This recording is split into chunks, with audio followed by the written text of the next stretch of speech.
माँ के आंसू। राधा बहन का इकलौता बेटा अमेरिका में रहता था।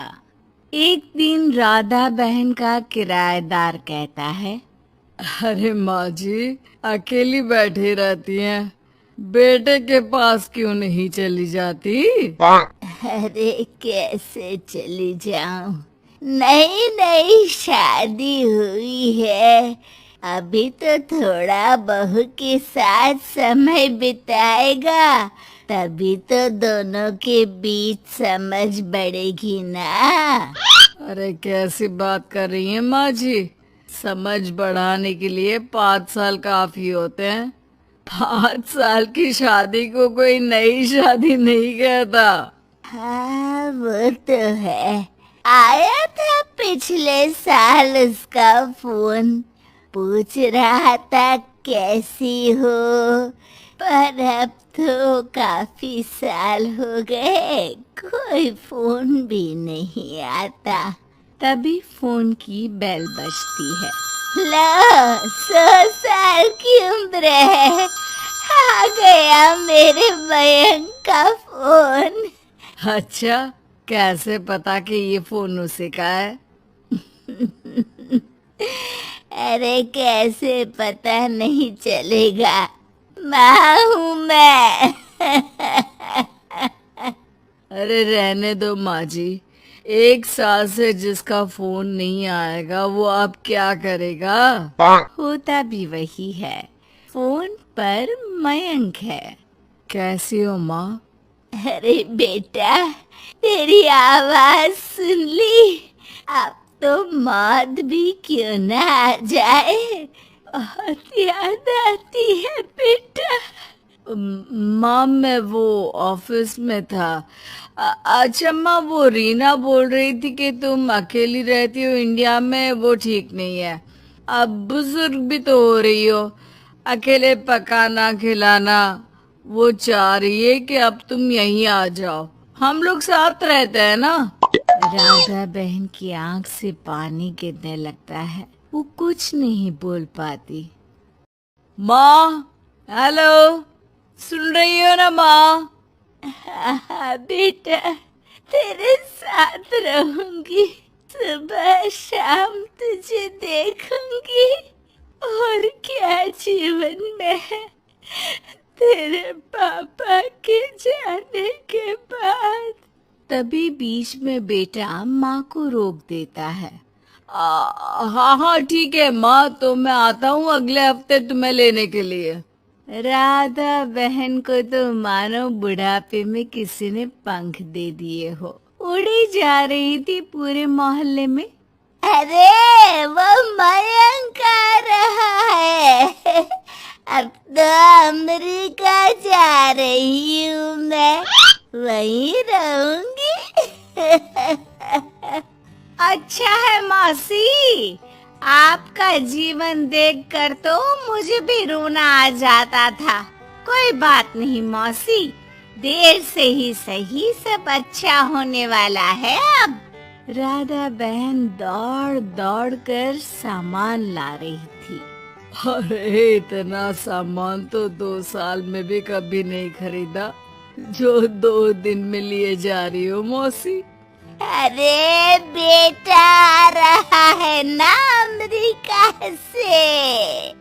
अच्छा अच्छा, तो पकवान बनाने की तैयारी चल रही है? हाँ बिल्कुल, उसको बेसन के लड्डू बहुत पसंद है। रात भर भूनना तलना ये सब प्रोग्राम चलता रहता है राधा बहन के घर में।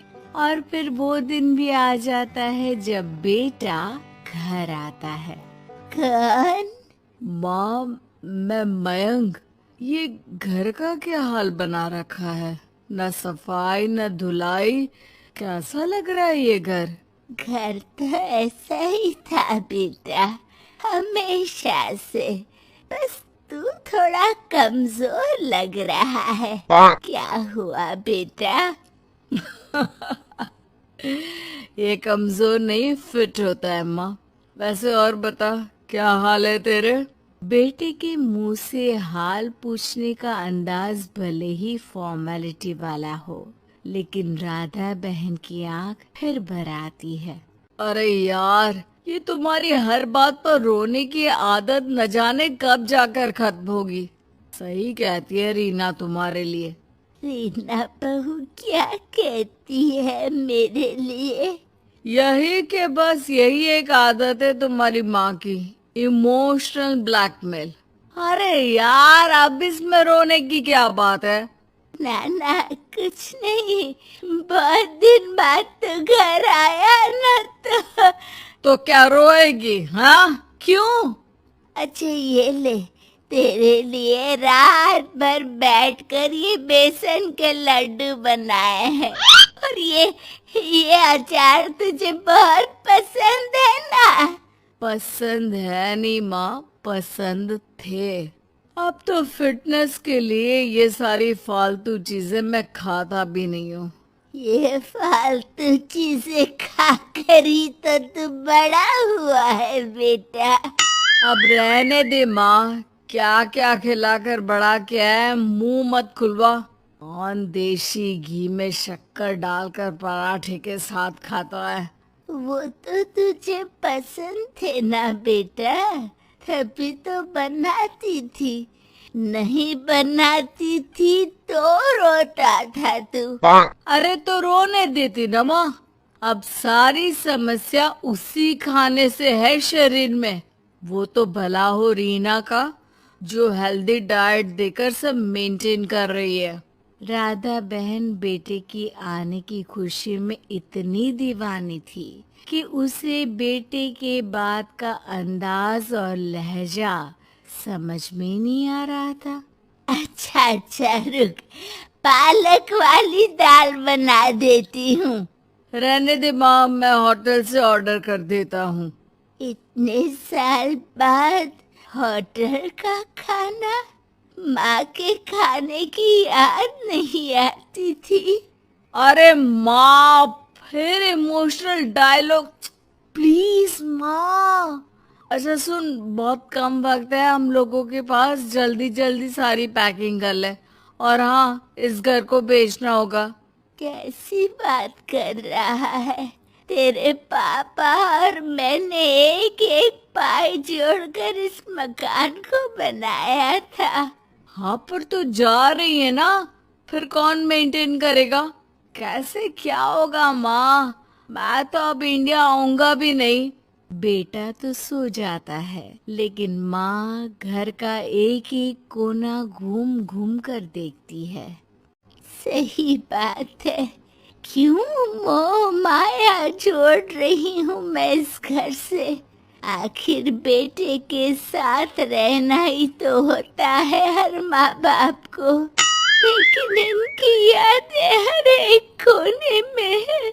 खैर, औने पौने दामों में घर को बेच बेटा और माँ एयरपोर्ट के लिए रवाना हो जाते हैं। माँ यहीं बैठ, मैं अभी आया। नहीं बेटा, मैं साथ रहूंगी, पहली दफा आ रही हूँ ना। अरे माँ, टिकट, बोर्डिंग, सामान, चेक इन, 10 काम है, करके आ रहा हूँ ना। ठीक है, जल्दी आ जाना, यहाँ घबराहट होती रहेगी। बेटा माँ को समझाकर चला जाता है। माँ बैठी रह जाती है, लेकिन बेटा आता ही नहीं। एयरपोर्ट के लोग बताते हैं कि इस नाम का लड़का तो कब का अमेरिका की फ्लाइट लेकर उड़ चुका है। माँ किसी तरह अपने बीके हुए मकान में ही आ जाती है। मुझे कुछ दिन रहने दो, पता नहीं क्या हुआ, हो सकता है कोई मजबूरी हो बेटे की। नया मकान मालिक कहता है। अरे माँ जी, कमरा तो मैं आपको दे दूं, पर भाड़े का क्या? पति की पेंशन भी है भैया।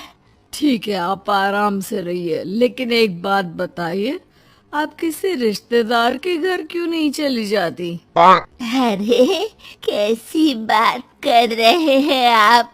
मेरा बेटा कभी भी आ सकता है। अगर मैं उसे यहाँ नहीं मिली तो